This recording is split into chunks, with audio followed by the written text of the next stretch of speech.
Good morning, good day, church day, Lord day.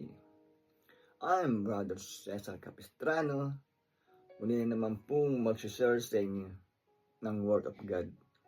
Ang ating pong topic sa araw na ito, ano paborito mong pagkain?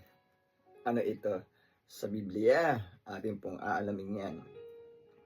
Bago ko po basahin ang talata, tayo po yung manalangin muna.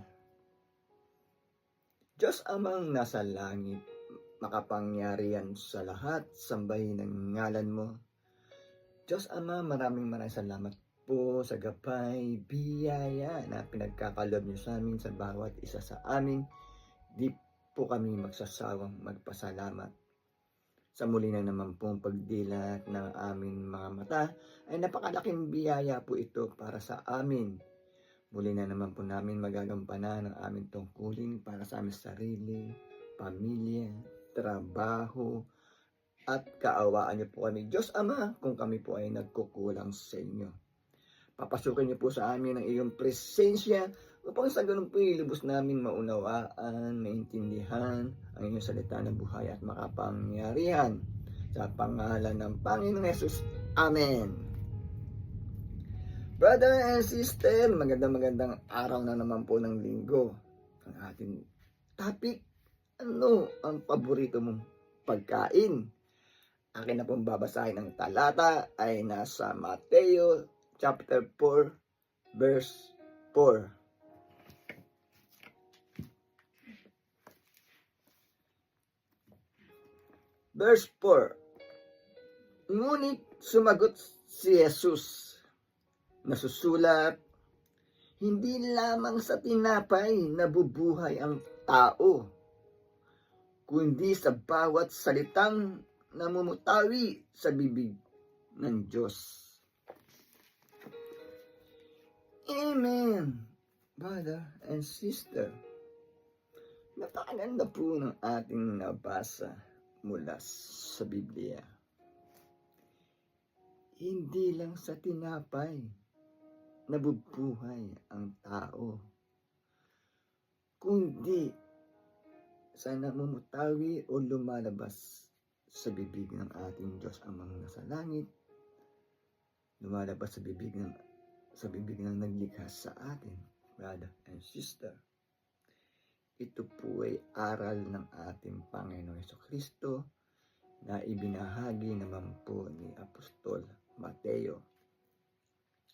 Pagtitibay po sa talata, hindi lang po tayo nabubuhay sa mga paborito nating pagkain, masasarap na pagkain, kundi sa mga salita, sa mga kautusan ng ating Diyos amang nasa langit, brother and sister. Talinhaga po ang aral na ibinahagi ng ating Panginoong Jesucristo. Kumbaga, mapalad tayo na nakakapagpakinig ng salita ng Diyos na buhay at makapangyarihan, sapagkat pinagtitibay po sa nabasa nating talata, hindi lang tayo sa mga masasarap na pagkain nabubuhay, brother and sister, kundi mga salitang lumalabas o nababasa natin sa Biblia na naibabahagi po natin. Napakahalaga po na tayo ay nakakapagpakinig ng salita ng Diyos na buhay at makapangyarihan, sapagkat malinaw na malinaw sa nabasa natin sa Biblia, hindi lang sa tinapay nabubuhay ang tao, brother and sister. Kaya napakapalad natin, nakakain ang ating banal na espiritu, nakakain ang ating kaluluwa, nakakain ang ating laman lupa, ng mga salitang ating narinig mula sa binabasa natin sa Biblia na galing sa ating Diyos amang nasa langit, na aral ng ating Panginoon Jesucristo, brother and sister. papalad po tayo.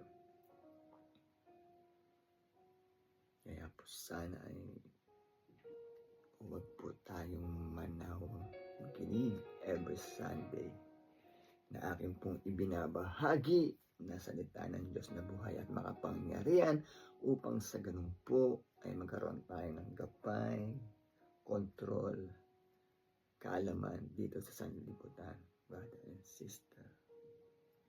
Magtatapos na po yung ating topic, tayo po yung manalangin muli. Diyos amang nasa langit, makapangyarihan sa lahat, sambahin ang ngalan mo.